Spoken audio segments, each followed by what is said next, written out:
Hallelujah, praise the lord. ঈশ্বৰৰ মহিমা সদা সৰ্বদাই হওক। আহক আজি আমি এটা চমু ঈশ্বৰৰ বাক্য আলোচনা কৰিম। শ্বৰ্ট টপিক এটা আলোচনা কৰিম, সেইটো হৈছে ঈশ্বৰৰ বহুমূলীয়া বাক্য, আৰু সেইটো হৈছে গীতমালা 41 নম্বৰ 1 পদ। তাত এনেদৰে কোৱা হৈছে ঈশ্বৰৰ বাক্যত, যিজনে দৰিদ্ৰলৈ চিন্তা কৰে সেইজন ধন্য, যিহুৱাই তেওঁক সংকটৰ কালত উদ্ধাৰ কৰিব। আমেন। ঈশ্বৰ জিহুৱাৰ বাক্যই এটা আমাক উপদেশ দিছে, সেইটো হৈছে দৰিদ্ৰলৈ যিজনে চিন্তা কৰে সেইজন ধন্য বুলি কৈছে, আৰু জিহুৱাই তেওঁক সংকটৰ কালত উদ্ধাৰ কৰিব।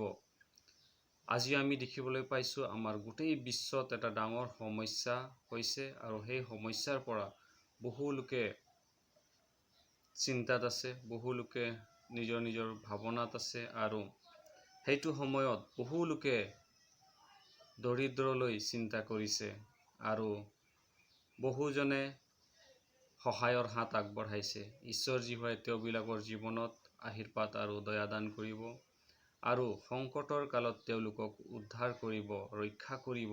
সেয়েহে আমি বিশ্বাসী হিচাপে, তেওঁৰ দাস হিচাপে আমি ঈশ্বৰৰ ইচ্ছা অনুযায়ী আমি সেইবিলাক কাৰ্য আমি কৰি যাব লাগিব। এই সময়ছোৱাত বহু লোকে কষ্ট পাই আছে, বহু লোকে দৰিদ্ৰতাৰ মাজেৰে পাৰ হৈছে আৰু ব্যাকুল হৈ আছে। সেয়েহে আমি ঈশ্বৰৰ বাক্যই আজি আমাক সোঁৱৰাই দিছে যে যিজনে দৰিদ্ৰলৈ চিন্তা কৰে সেইজন ধন্য, যিহুৱাই তেওঁক সংকটৰ কালত উদ্ধাৰ কৰিব। এই মহা সংকটৰ সময়ত আমি যদি ঈশ্বৰৰ ইচ্ছা অনুযায়ী যদি আমি আগুৱাই যাওঁ, ঈশ্বৰত ভৰসা কৰি যদি তেওঁৰ বাক্যবিলাক আমি মানি সেইদৰে আমি যদি কাৰ্য কৰোঁ, ঈশ্বৰে নিশ্চয় আমাক সহায়, আশীৰ্বাদ আৰু তেওঁ ৰক্ষা কৰিব। সেয়েহে আজি বাক্যত কৈছে যে দৰিদ্ৰলৈ যিজনে চিন্তা কৰে সেইজন ধন্য বুলি কৈছে। সেয়েহে আজি বহু লোকে দুখীয়াক সহায় কৰিছে, তেওঁলোকৰ প্ৰতি সহানুভূতি দেখুৱাইছে। তেওঁবিলাকক ঈশ্বৰে মহান আশীৰ্বাদ দান কৰিব, আৰু তেওঁবিলাকে যি পাবলগীয়া আশীৰ্বাদ ঈশ্বৰ জিহুৱাই তেওঁলোকক দান কৰিব। সেয়েহে আমি প্ৰতিটো সময়ত সেই দুখীয়া দৰিদ্ৰৰ প্ৰতি চিন্তা কৰাটো আৱশ্যক।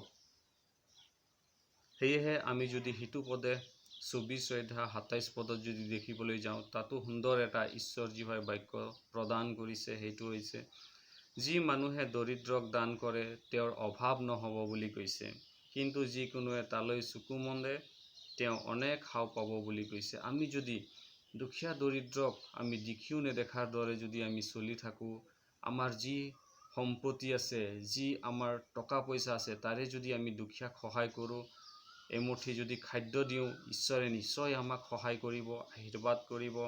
আৰু যিজনে দৰিদ্ৰক দান কৰে তেওঁৰ কেতিয়াও অভাৱ নহ'ব বুলি কৈছে। ডাঙৰ এটা ঈশ্বৰ জিহুৱাই আমাক তেওঁৰ মুখৰ বাক্যৰ যোগেদি আমাক কৈছে যে যিজনে দৰিদ্ৰক দান কৰে তেওঁৰ কেতিয়াও অভাৱ নহ'ব বুলি কৈছে।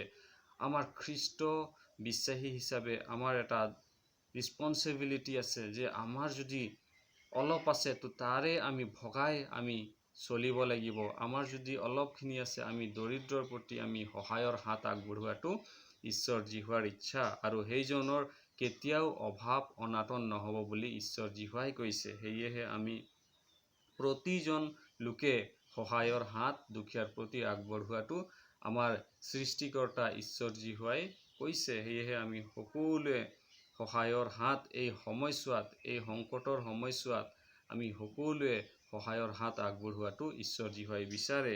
সেয়েহে আমি যদি 1 তিমথিয় 6 অধ্যায় 17 পৰা যদি 19 পদলৈ পাঠ কৰিলে আমি তাত দেখিবলৈ পাওঁ, যিবিলাকে ধনৱন্ত তেওঁবিলাকে ধনত ভৰসা নকৰি ঈশ্বৰত ভৰসা ৰাখক, আৰু বিলাই দিবলৈ আৰু ভগাই ল'বলৈকো ইচ্ছুক হওক বুলি বাইবেলে আমাক আদেশ দিছে।